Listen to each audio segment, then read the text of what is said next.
Voilà. Voilà, bienvenue à cet état du monde du mardi hebdomadaire. Chaque mardi 11h30, pendant une demi-heure, Roberto de Primis, géopolitologue, nous fait part de ses observations privilégiées. Il est à Bruxelles et sans tarder, c'est à toi, Roberto. Merci Enza. On en a quand même des dossiers à l'ordre du jour cette semaine-ci. Et comme à chaque fois, j'essaye de faire 10 petites minutes et puis après, je laisse un maximum de place aux autres. Comme ça, on peut échanger, on peut essayer de voir si on est sur la même longueur d'onde, si vous voulez peut-être un éclaircissement sur un dossier ou l'autre. Je vais repartir sur une question à chaque fois de manière transversale, sans trop m'attarder sur des choses que vous avez déjà entendues dans les journaux, à la radio ou autres. C'est la Turquie. La Turquie qui a quand même un passage extrêmement important avec différents détroits dans la mer Noire, avec l'accès à l'Ukraine, l'accès à la Russie, et qui est en train de jouer un rôle de médiateur de plus en plus. Et donc pour le blé, bien sûr. Mais il ne faut pas se voiler la face. Quand un pays et quand un président, à un moment donné, ouvre la porte à quelque chose, c'est pour recevoir autre chose en retour.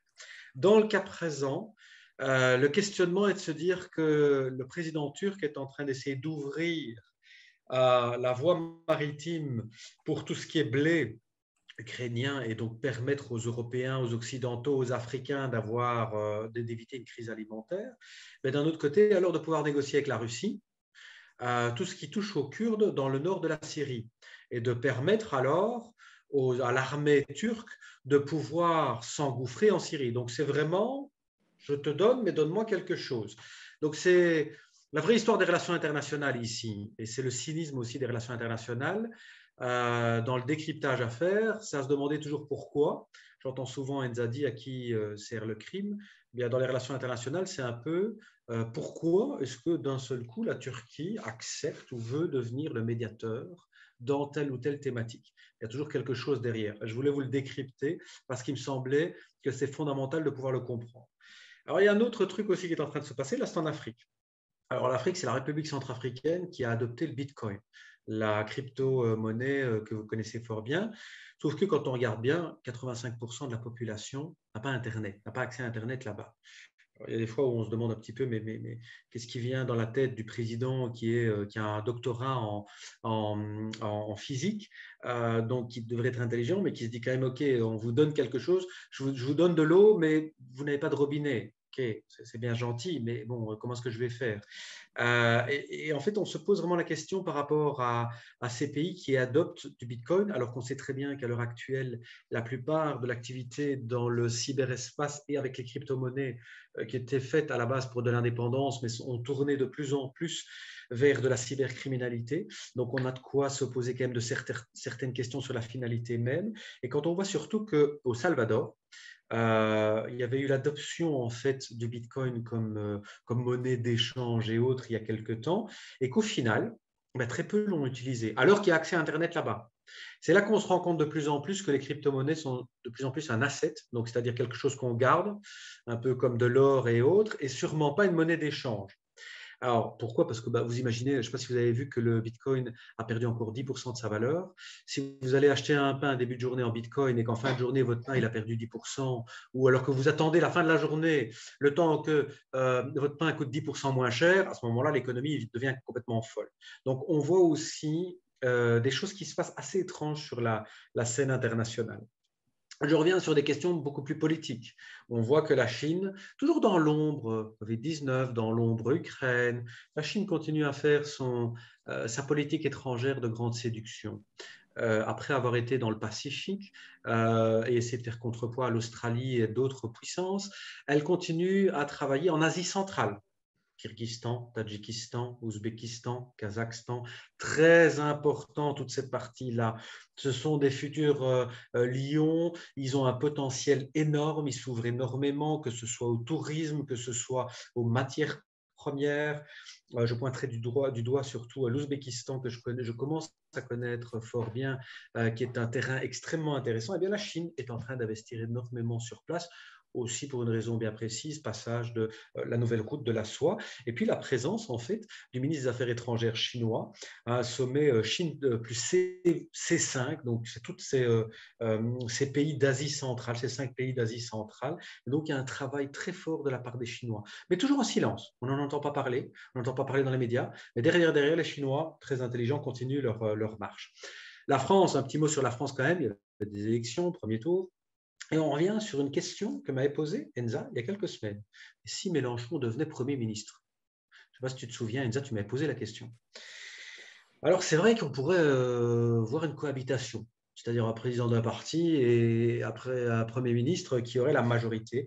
Alors, on se pose la question. Soit vraiment il y a un sursaut au deuxième tour et donc la majorité absolue revient au parti du président.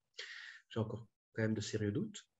Soit on est à une majorité relative, et donc ce n'est peut-être pas Mélenchon qui est Premier ministre, mais c'est une majorité relative au Parlement pour le président Macron.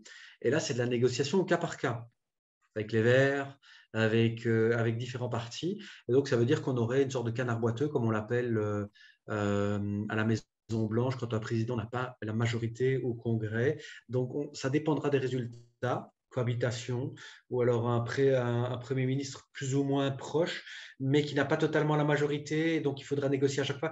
Ça pourrait compliquer le second mandat d'Emmanuel Macron. Alors, une autre petite chose, je m'amuse beaucoup. Vous savez que je suis fou amoureux de la Suisse et je ne le dis pas en boutade, c'est une réalité. Sinon, je ne viendrai pas quasiment toutes les semaines à Genève. Mais je me pose de plus en plus de questions par rapport à la Suisse à l'international. La Suisse est rentrée dans le Conseil de sécurité des Nations Unies. Alors, la Suisse a abandonné il y a quelques années sous pression américaine son secret bancaire. La Suisse a accepté les sanctions, enfin la position occidentale dans le cadre du conflit Ukraine-Russie. Et puis maintenant, la Suisse rentre dans le Conseil de sécurité des Nations Unies, membre non permanent. Alors moi, je me pose la question, est-ce que la Suisse va s'abstenir dans le cadre de chacun des votes alors, parce pour garder sa neutralité? Ou est-ce qu'elle va avoir une neutralité de coopération, comme avait dit le président de la Confédération il y a quelque temps lors de sa prise de parole à Davos? Là, je me pose sérieusement la question. Alors, d'un côté, on entend des diplomates suisses dire que ça joue énormément pour la reconnaissance de la Suisse à l'international, alors que selon moi, la reconnaissance de la Suisse à l'international est déjà fortement, enfin, est impeccable. Elle n'avait pas besoin d'aller au Conseil de sécurité pour avoir une reconnaissance de sa sécurité, de sa capacité à résoudre, sa neutralité, à résoudre aussi des conflits. Elle a un ensemble d'organisations internationales sur son territoire. Donc, je me pose un peu la question de ce passage de la Suisse au Conseil de sécurité. Et voilà, là, de ce côté-là, j'ai vraiment un énorme point d'interrogation sur la tête, surtout que j'ai travaillé aux Nations Unies, donc je me pose quand même à New York, donc je me pose quand même la question de ce côté-là. Mais bon, voilà, peut-être qu'il y a un agenda caché derrière au Conseil fédéral, c'est autre chose. Petite boutade là sur la fin des questions thermiques, des voitures thermiques, pardon, votées par le Parlement européen en 2035. Alors, petite précision, il faut arrêter aussi de vivre dans un monde complètement vert. C'est la fin des productions. Donc, c'est-à-dire que jusqu'au 31 décembre 2034, il pourrait encore y avoir des productions qui arriveront sur le marché encore pendant quelques années. Et puis, c'est des productions européennes. Ce qui veut dire par là que on met à mal aussi la production européenne. Là, il va falloir comment les Français vont pouvoir se retourner derrière ça. Parce que regardez bien, les Français ont quand même pas mal d'activités automobiles, les Italiens aussi, les Allemands n'en parlons pas. Alors, il faut quand même du temps pour faire des nouvelles versions de voitures à propulsion électrique, si pas par hydrogène. Alors, je me pose la question de ce côté-là. Si des Américains, des Chinois et autres arrivent avec des moteurs thermiques sur le marché européen, que va-t-il se passer? Il m'a été répondu par des spécialistes qu'à ce moment-là, les Européens vont pouvoir imposer des taxes à l'importation, juste pour éviter, alors que le marché européen soit avec des voitures thermiques qui viendraient casser le marché. Donc, c'est de nouveau, et ce n'est pas une critique du politique ici, c'est comprenez-moi, c'est juste essayer de montrer, alors que je viens quand même, j'ai fait 20 ans dans le politique, c'est juste démontrer comme quoi des fois il faut, avant de lancer un projet, il faut quand même aussi pour l'économique un accompagnement. Vous ne pouvez pas, comme à Bruxelles par exemple, interdire un certain nombre de diesel, mais alors ne pas donner plus de trams, plus de métro et plus de transports en commun. Euh, vous enlevez quelque chose, mais remplacez-le par quelque chose d'autre. Ayez une stratégie de moyen et long terme. Et à l'heure actuelle, le Parlement européen n'en a pas ou n'en impose pas, ce que je trouve assez dommageable et qui pourrait créer des problèmes parce que la production d'automobiles électriques demande moins de main-d'œuvre que la production d'automobiles thermiques. Donc, ça veut dire que moins de main-d'œuvre sera demandée en Allemagne, en France et dans d'autres pays, à se demander aussi à terme. On est en 2022, 2035, c'est dans 13 ans. À terme, soit ces personnes-là seront pensionnées, des personnes qui sont dans la chaîne en fait d'assemblage, soit ce sera une ruée vers le chômage. Pour l'interrogation, mais il faut arriver à penser à moyen et long terme des fois. Et c'est quand même là l'importance aussi de la stratégie des politiques. Dernier petit point, le Japon. Le Japon se rouvre enfin. Après des années de confinement, le 10 juin, le Japon a enfin rouvert ses frontières à des groupes en fait de touristes euh, après un blocage total. Alors c'est une réouverture quand même. Ces touristes sont en groupe, doivent faire quand même en fonction de leur provenance une quarantaine, soit de 3 jours, soit de 7 jours. Et puis ils peuvent visiter le pays, mais sous haute surveillance. Et puis, dernier petit point, là, dans l'ombre de l'Ukraine et du Covid, on n'en parle pas beaucoup, mais en Afrique, les puissances ayant délaissé un peu le continent, eh bien, on voit que les groupes terroristes sont de plus en plus en train de prendre la main. Ça me désole au Burkina Faso, au Togo et dans d'autres pays. Ça peut être très important pour vous qui êtes des investisseuses et des investisseurs, où vous avez des avoirs sur place. Eh bien, il y a quelques jours, euh, il y a un groupe terroriste au Burkina Faso qui a fait, on dénombre 50 corps jusqu'ici, mais il y en a bien plus, donc on pourrait croire 70-80 morts jusqu'ici dans des villages. Et donc, on se rend compte là quand même qu'il y a un gros problème. Les puissances délaissent ou vont se concentrer sur d'autres thématiques. Et là, on se retrouve dans une situation où des groupes terroristes reprennent la main comme certaines mafias. Voilà, je m'en arrête là et je laisse la place aux autres pour pouvoir quand même répondre à plein de questions, je l'espère. Merci beaucoup, Roberto. Quel panorama très complet. Je dirais formidable. On parle bien moins quand même de l'Ukraine et de la Russie. Ce qui nous touche le plus près, puis après je laisserai la parole bien sûr aux autres. Quand il y a quelques temps, je t'ai parlé de Mélenchon parce qu'on sentait les choses un petit peu. La France, c'est le pays le plus proche d'où nous sommes. Et des fois, ils pensent quand même certains que l'on peut raser gratis. Mélenchon, c'est ça. On rase gratis et il est assez anti-européen quand même.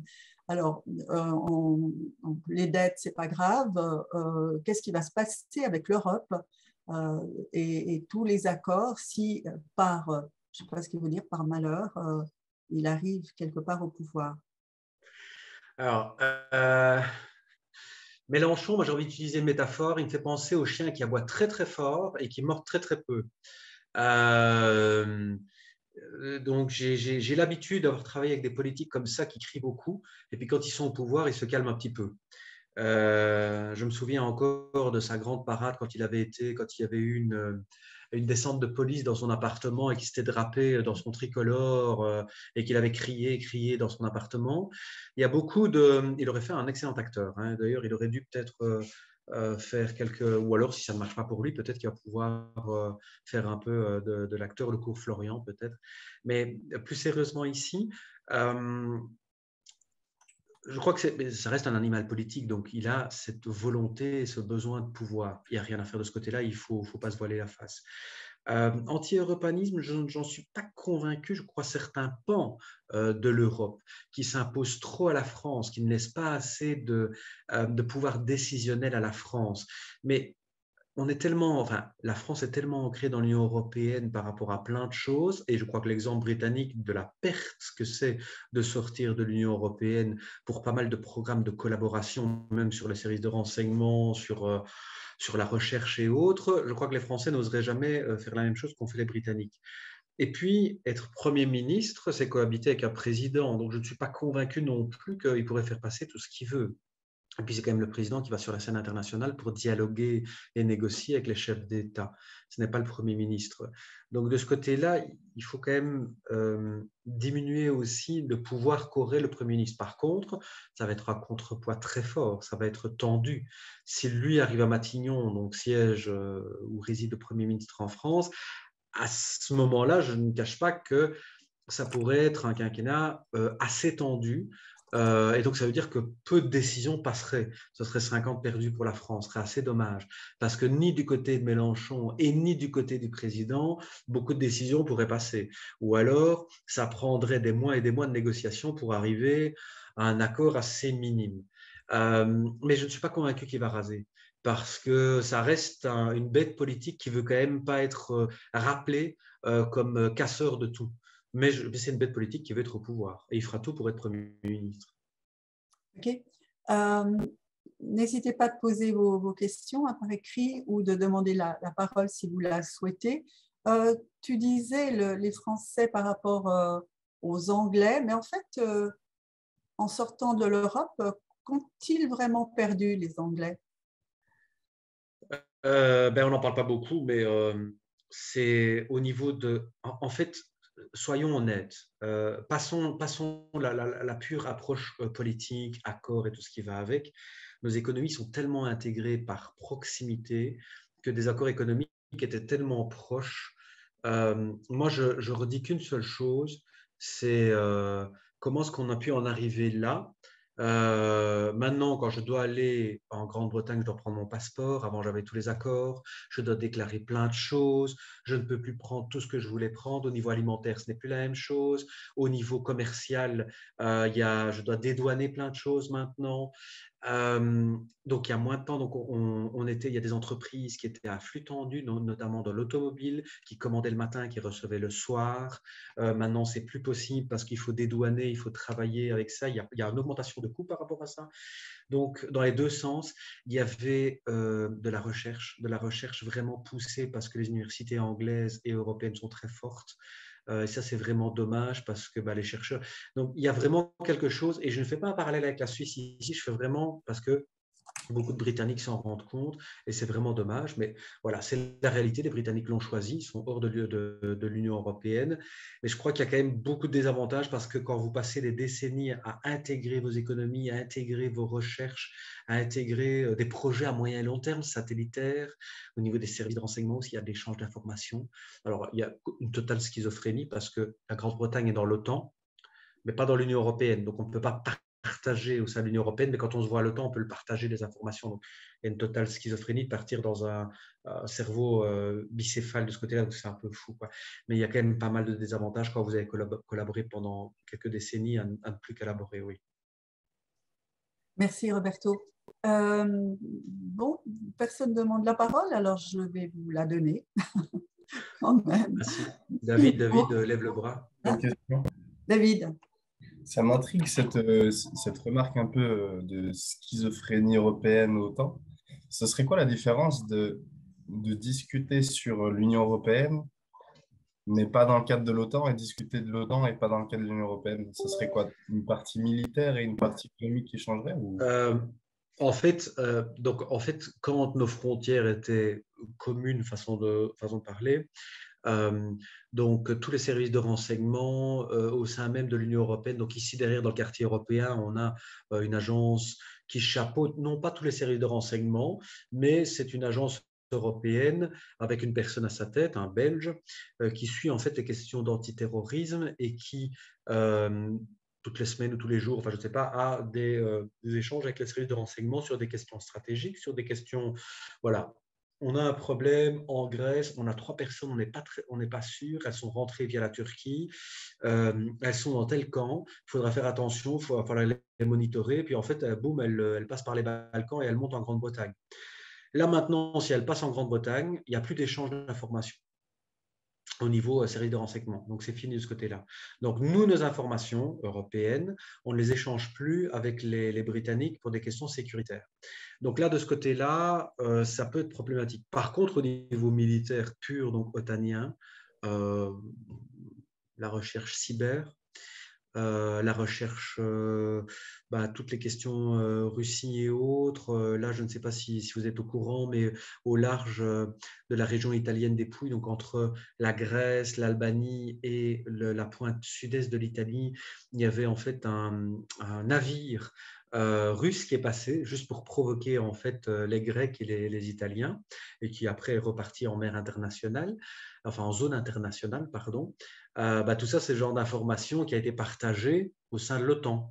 Ça, c'est des questions purement militaires. Mais donc voilà, juste pour bien faire la subdivision, mais j'espère quand même que les Européens lâchent quand même des informations quand ça touche au terrorisme. Mais en fait, plus concrètement, David, juste pour te dire juste une chose, les Britanniques avant avaient accès à la base de données centralisée au niveau des terroristes, des menaces, parce que j'avais suivi une formation du temps où je travaillais pour le ministre de la Défense. Et là, c'était vraiment une base de données centralisée avec des agents de renseignement qui viennent, des agents de liaison, pardon, qui sont dans les ambassades et autres. Et ça, maintenant, les Britanniques n'ont plus accès. Oui, vas-y. Cette même base de données que la Suisse pourrait être retirée si elle sort dans le cadre des accords Schengen, c'est la même? Oui, en partie, oui. Oui. Okay. Intéressant. Merci pour la réponse. Mais d'un autre côté, c'est un peu stupide quand même, parce que combattre le terrorisme, c'est pas simplement je fais partie d'un club, c'est plus. Enfin, on n'est peut-être pas là pour parler de ce point précisément, mais c'est un peu stupide. Angelo, tu as demandé la parole. Le micro. Il faut mettre le micro. Angelo, il faut mettre le micro. Donc, tu pousses sur ton écran, touche ton écran et tu veux, Angelo, sur ton écran de l'iPad, tu touches ton écran de l'iPad et tu vas avoir un micro tout en bas, activer son. Tout en bas à gauche. Ah, mais je me demande sinon on peut pas non, je suis en train d'essayer de voir, mais je peux demander de réactiver le micro. Tout en bas à gauche, il y a le logo d'un micro en rouge. Voilà, peut-être. C'est bon? C'est bon. Angelo, on t'entend. Ah, voilà. Oui. C'est un exercice que je ne fais pas tous les jours. Donc. Vous m'entendez? Très bien. Oui, super. Alors, ce qui m'intéresse, c'est la Chine. Hein. La Chine, c'était un peu parlé. Donc, nous avons des accords d'échange commerciaux, nous avons plusieurs choses. Ce qui m'intéresserait, c'est si on arrive un peu à savoir un peu plus ce qui se passe derrière les coulisses. Je suis convaincu que beaucoup se passe. Déjà au niveau des universités, donc j'ai fait HEC Lausanne, je suis HEC Alumni. On voit qu'il y a entre l'université de Shanghai et HEC, il y a des conférences, il y a des contacts, il y a beaucoup qui se passe. Et est-ce que peut-être on sait un peu plus, parce que je suis convaincu qu'avec les Chinois, la Suisse a toujours eu des bons rapports. Moi-même, je ne vous cache pas que j'étais le premier concerné, la première joint venture Chine-Suisse, c'était à Berne, il y a plusieurs années. Et j'ai déjà participé avec eux, j'étais déjà involvé dans ce sens-là. Donc, je ne sais pas si, vu que maintenant, on sait un peu plus, ou est-ce qu'on peut, je pense que même pour la Suisse, pour nous, c'est quand même pour Genève, pour tout le monde, ces contacts, est-ce qu'on sait un peu plus ce qui se passe derrière? Politiquement, évidemment, on a aussi un peu de problème sur leur attitude, sur certains aspects humanitaires. Mais voilà, ce que je voulais savoir, si on arrive, vu que le professeur est à Bruxelles, est-ce qu'il sait un peu plus par rapport à la Suisse? Il nous a raconté comment ils évoluent. Merci, Angelo. Non. Roberto? Oui, parce que je vois qu'il y a peu de temps, mais Angelo, on continuera cette discussion-là parce qu'elle est très intéressante. Et en fait, la Chine, quoi qu'il arrive, la Chine, elle continue son travail dans l'ombre et elle ne s'arrêtera pas. Par rapport aux universités, je reprends une chose que j'ai déjà dit ici. Une grande puissance, dès qu'il y a un courant d'air, ça vaut pour la Russie, ça vaut pour l'Union européenne, ça vaut pour plein d'autres questions. Une grande puissance, quand elle voit qu'il y a une marge de manœuvre, qu'il y a de l'espace, elle va s'engouffrer. Les accords de coopération au niveau académique, malheureusement en ce moment, on le voit, entre l'Union européenne et la Suisse, ça s'arrête, enfin, ça s'est arrêté. Les Chinois intelligemment s'engouffrent dans la brèche, proposent des échanges. Je ne sais pas quelle est cette université à Shanghai, mais moi j'ai fait l'université Fudan à Shanghai, donc je ne sais pas si c'est celle-là qui est en train de faire l'accord avec. Mais donc je connais bien les universités parce que j'ai passé du temps à Shanghai. Les Chinois sont très intéressants, vont continuer à amplifier leurs relations avec la Suisse. Moi, ce qui me tracasse, c'est la marge de manœuvre assez petite de la Suisse parce que c'est petit par rapport au poids que peut avoir justement la Chine. Je soulèverai juste une petite chose, Angelo. C'est une question qui est arrivée à un moment donné ici en Belgique et dans d'autres pays européens.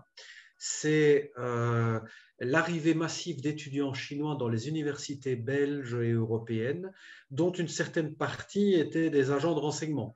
Donc, ils allaient prendre des informations dans les instituts de recherche. Et puis, ça glissait vers la Chine directement. Donc, moi, j'alerterais plutôt les autorités là-dessus. D'accord. Je vais vite fermer la fenêtre parce que j'ai les cloches ici. Pas de problème. Mais voilà les informations, Enza. Merci. Carole avait une question, j'ai cru la voir par écrit. Oui, c'est Carole qui ne peut pas ouvrir son micro, alors je vais me permettre de la lire. Pour revenir aux Anglais, quel choix quand on n'est pas d'accord avec l'UE en dehors du Brexit, en fait? Si on n'est pas d'accord avec l'Europe actuelle, ne manque-t-elle pas un peu de démocratie? Comment répondre à ça? Alors, l'Union européenne, quand on n'est pas d'accord, en fait, il faut déjà savoir une chose. Premièrement, quand on est au sein de la Commission européenne, commission, donc les commissaires, là, ce sont des décisions qui sont prises par collégialité et pas par un vote à main levée. Donc, il faut qu'on soit d'accord, que ça puisse être accepté. Au sein du Conseil européen, c'est beaucoup plus politique. Donc, effectivement, des gros pays ont beaucoup plus de poids. Pensons à la Pologne, pensons à la France, pensons à l'Italie. Et c'est vrai que certains pays peuvent faire du blocage. On le voit sur certains votes qui demandent la majorité absolue ou l'unanimité sur certaines questions. Il y a une grande différence entre l'unanimité et la majorité absolue. Et on l'a vu pour certaines questions qui touchent au budget et qui touchent à d'autres thématiques. Donc, quand on n'est pas d'accord, il y a quand même une marche de manœuvre, il y a quand même moyen de dialoguer, on n'est pas obligé de sortir de l'Union européenne parce qu'on n'est pas d'accord. Et là, ici, au niveau des Britanniques, il y avait aussi, c'était inscrit dans leur ADN, ils sont assez insulaires. Il y a eu un problème aussi lié au référendum qui a été très très bien géré par Nigel Farage et le parti à l'époque. Ce n'est pas qu'une question de ne pas être d'accord. Je crois que la politique européenne peut être très intéressante sur pas mal de questions. Moi, ça m'énerve quand on pointe uniquement l'Union européenne en disant qu'elle fait un travail sur le roaming des téléphones où on ne paye plus le supplément quand on est au sein de l'Union européenne et qu'on reçoit un appel ou qu'on va avoir le même chargeur pour tous les mêmes smartphones. Enfin, ces genres d'informations, non. Il y a d'autres politiques stratégiques européennes sur les puces, les semi-conducteurs, sur la taxation, sur pas mal de choses qui sont quand même assez intéressantes. Par contre, toi, Carole, qui est dans le monde agricole, à mon avis, tu dois être hautement déçu de voir ce qui se passe au niveau européen. Je vous fais juste une petite remarque là-dessus qui me fait vraiment mal au cœur, moi. Au tout début de la crise ukrainienne, j'ai parlé avec un grand ami qui maintenant est retraité, donc il pouvait parler facilement de tout ça, un retraité de la Commission européenne qui est ancien directeur de la Direction générale de l'agriculture à la Commission européenne. Et lui était totalement frustré parce qu'il m'expliquait que de son temps, années 80, années 90, et même un tout petit peu plus loin, il y avait des réserves de grains ci et là à travers l'Union européenne. Et la Commission européenne louait une fortune des hangars avec des réserves ci et là. Il n'y avait pas de problème de réserve alimentaire. Et à partir du moment où on a changé les politiques, on s'est dit, oui, on va aller chercher moins cher à l'étranger, chez les Russes, chez les Ukrainiens, on va aller chercher moins cher, ça va être plus simple et on va subsidier nos fermes à travers l'Union européenne. Et on a complètement cassé, en fait, toute cette structuration au sein de l'Union européenne. Et donc, je lui ai demandé, mais est-ce qu'on pourrait revenir en arrière? Oui, on pourrait revenir en arrière. Et donc, sécuriser notre notre chaîne alimentaire au sein de l'Union européenne, ça demanderait un petit peu de temps, mais on pourrait le faire. Tout ce qui manque, c'est la volonté politique. Donc, je trouve ça assez désolant des fois d'avoir une absence de vision sur le moyen et long terme, tout ça pour aller chercher du grain un tout petit peu moins cher en Ukraine. Il est peut-être très bon aussi le grain là-bas, mais il faut aussi pouvoir penser à une sécurité alimentaire des fois et avoir une vision stratégique. La vision stratégique, ça équivaut, c'est dans le politique, mais aussi dans le business. Hein, c'est penser stratégiquement où on peut mettre les pieds et comment y mettre les pieds. Hein. Et donc créer de la valeur pour votre entreprise. Merci Roberto. Marek, comment ça va chez toi en Pologne? Ça va toujours. Merci. Roberto, je voulais poser la question qui est un peu liée à la précédente. Donc, comme Grande-Bretagne est sortie de l'Union européenne, comme l'Ukraine a posé la demande officielle pour rejoindre l'Union, quelles sont les chances, quelle est l'attitude à Bruxelles, quels sont les sentiments à Bruxelles vis-à-vis de cette demande, et puis quelles sont les chances que dans une dizaine d'années, l'Ukraine devienne un membre de l'Union européenne? Alors, si on fait rentrer l'Ukraine, pourquoi est-ce qu'on ne fait pas rentrer Israël? Pourquoi est-ce qu'on ne fait pas rentrer l'Égypte? Ils sont tous proches, hein, la Turquie et autres. Je dis ça sous la forme de boutade. Mais pour entrer dans l'Union européenne, ça demande du temps. Il faudrait déjà que tout le droit ukrainien soit vraiment compliant, entre guillemets. Au niveau économique, on est loin du compte. Je vais te répondre très honnêtement. Quand on va passer la partie émotionnelle de ce conflit, comme le Covid-19, bon, peut-être à l'automne, on reverra, on reparlera du Covid-19, encore que, comme je me le suis chopé pour qu'on réentende parler. Mais ce que je voulais dire par là ici, Marek, c'est que je doute sérieusement qu'on fasse rentrer l'Ukraine.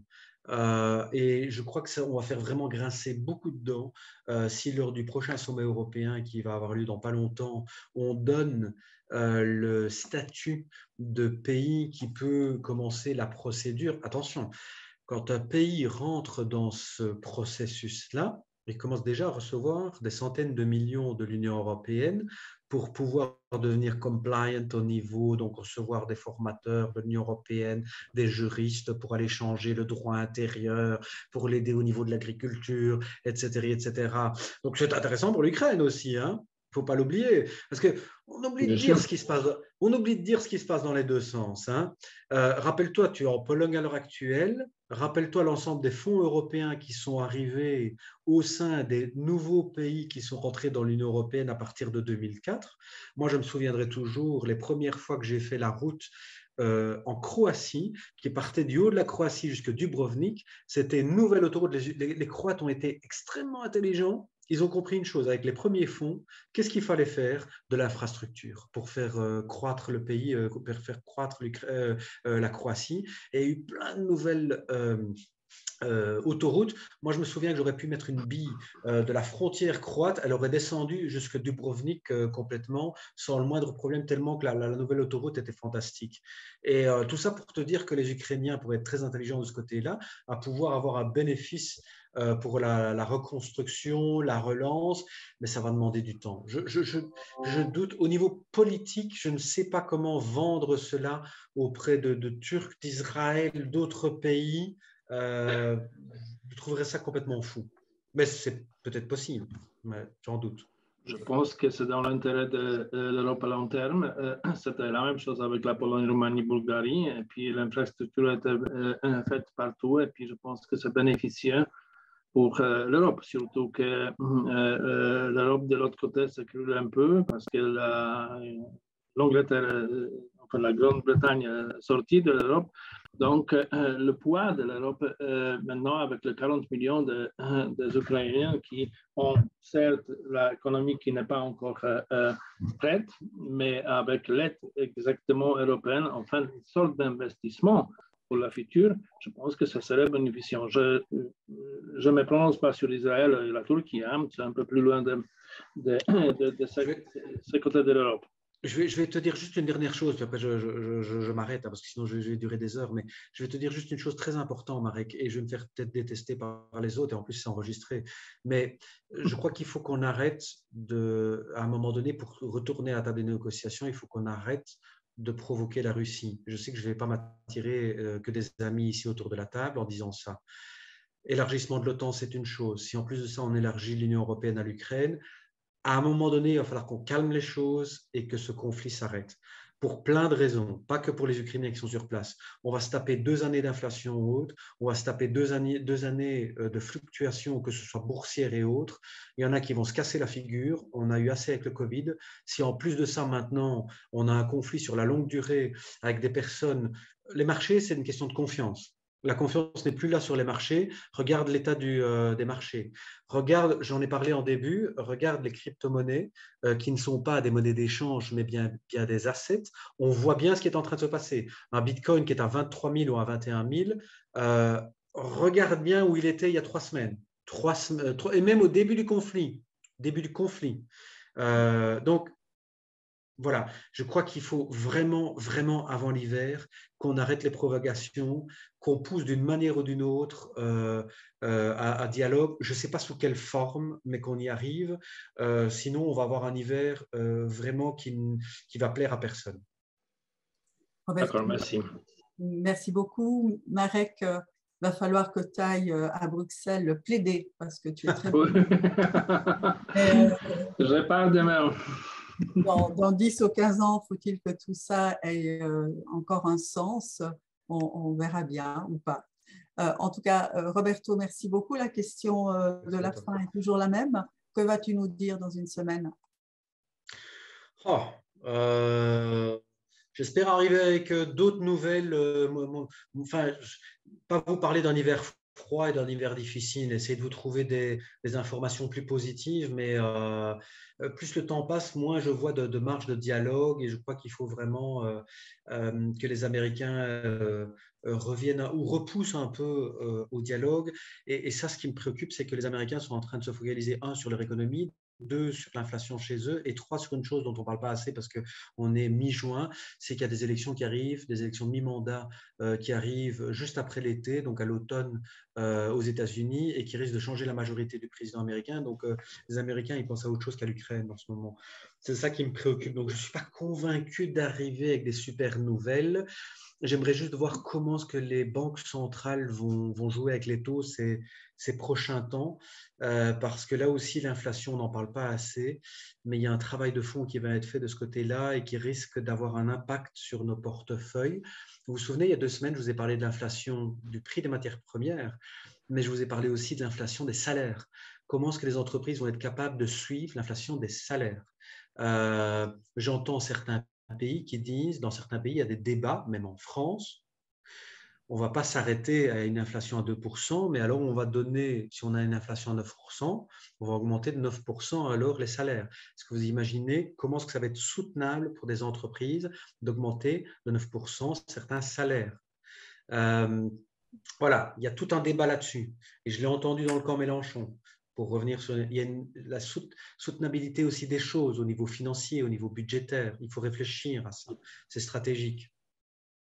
Peut-être on pourrait en faire une fois une demi-heure parce que faut-il augmenter les salaires ou faudrait-il tout diviser par 2 au niveau de ce qu'on paye? Peut-être il y a une piste de réflexion. Je vais arrêter l'enregistrement, mais auparavant, je vous demande d'ouvrir les micros. Angelo, c'est en bas à gauche pour toi. Pour un très cordial et remerciement amical à notre Roberto. Merci beaucoup. Merci Roberto. Merci. Bravo.